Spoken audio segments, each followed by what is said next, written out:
So one of the traditions of Hinduism involves the special bond between a brother and a sister.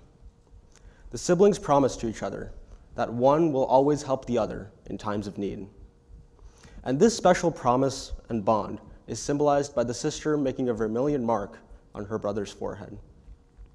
The vermilion's red powder symbolizes the burning of any present impurities. Being raised in a Hindu household, I thought this was a relatively normal practice. But one day, when I was 5 years old in kindergarten, I forgot to wash off the mark before going to school. I didn't expect the mark to get much attention, but I got some strange reactions. Kids were constantly saying things like, "Is that blood on your forehead?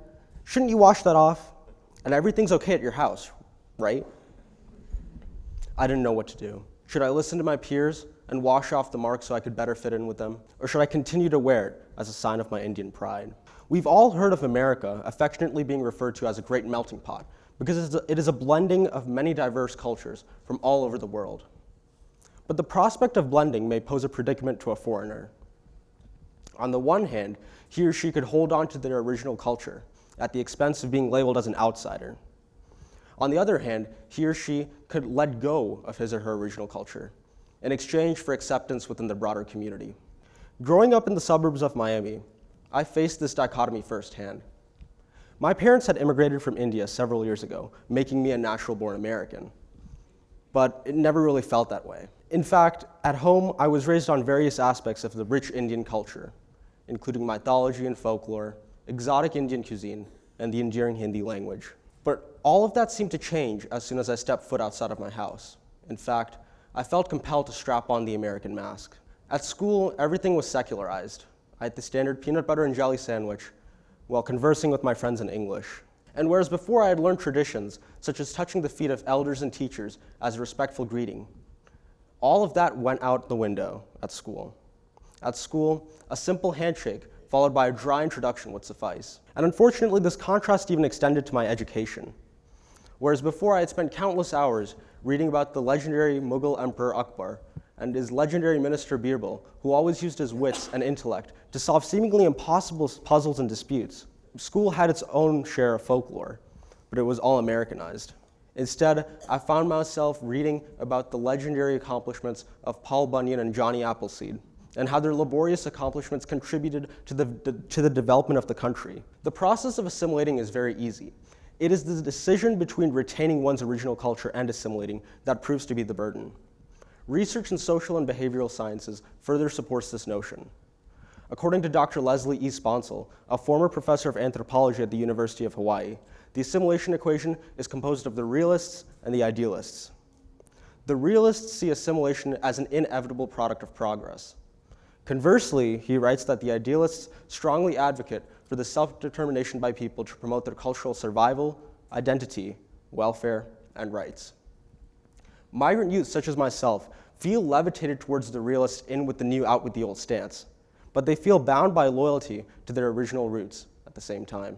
And this decision is only further exacerbated by fears of not fitting in with the rest of the pack. In the Indian community, traditionalists look down upon those who assimilate by referring to them as the ABCDs, the American-born confused ACs. And while America's definition of assimilation has always seemed to encourage the mixing and matching of various aspects of different cultures on the surface level, the sad truth is that assimilation has always been a complete shift to the opposite end. Shortly after the Vermilion story I touched upon, I had a mini show and tell presentation in the same kindergarten class. Personally, I was ecstatic to have the opportunity to share more snippets of my culture with my peers. But again, I didn't get the reactions I was hoping for. In fact, I even had a girl come up to me after my presentation and say that she thought my culture was stupid. In retrospect, this was probably a result of her underdeveloped vocabulary as a 5-year-old at the time. But the message was still all the same. My culture was foreign, and therefore I was the outlier. Because of these different environmental influences on both sides, I felt walled in when making my decision. I could either be an American in an Indian environment or an Indian in America. It's true that I lived in America during this time, but I still spent a large amount of my time living in the microcosm of my Indian household with my family. Today, I've had several friends who have assimilated without a trace of their original heritage. They've promptly forgotten their Hindi tongue in exchange for an advanced English vocabulary. they happily chow down on hamburgers, and their parents have to drag them off to prayer sessions. On the flip side, I've also had friends who have taken deliberate attempts to fully immerse themselves within their culture of origin, only learning enough English to get around. They bring the same traditional curry and rice to school every day during our lunch period. And these attempts have even extended to their extracurricular activities in fine arts. They've taken attempts to master the Indian side-blown flute and the ancient art of the Indian Bharatanatyam dance over the Western counterparts. But today, I've forged a third path for myself. I proudly don my t-shirt and jeans at school, my kurta and pajama at Indian functions, and a mix of both at TEDx conferences. No longer feeling like an outsider in either of the two spheres, I use both English and Hindi equally on a daily basis. And although I enjoy the occasional slice of pizza or bowl of macaroni and cheese, the majority of my diet at home is still largely comprised of the traditional lentils and flat round bread. That day in kindergarten, with everyone gaping at me, my cultures clashed for the first time. I felt shame at the sacred spot in my head, and I felt compelled to immediately scrub it off. It hasn't been easy since to navigate between my clashing cultures back then.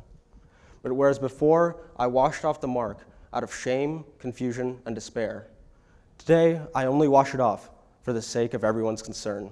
Because quite frankly, today I'm no longer an ABCD or a foreigner. I have truly assimilated by embracing the best of both cultures. Now, based on the trends that I've witnessed, it's clear that we need to reevaluate our perceptions of what is considered foreign. And that's why I've created my own ABCDs, the ABCDs of assimilation. A, always ask, but never assume. If you're interested to know why I wear a red mark on my forehead, then I encourage you to ask. Curiosity alone is not offensive, but blatantly assuming that the mark holds no meaning and then proceeding to treat me differently because of it is. B, be tolerant of individual decisions. This goes for both the traditionalists and the Americans. The reasoning behind this is self-explanatory, but it leads me directly to the next letter. C, creating unnecessary pressure for the migrant is not okay.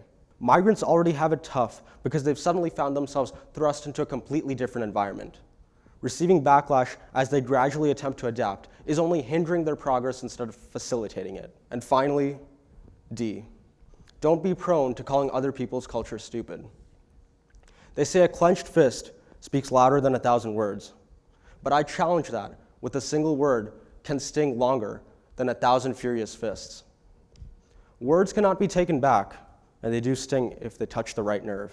So, with all of these ABCDs in mind, let's all do our best to create an open society. Thank you.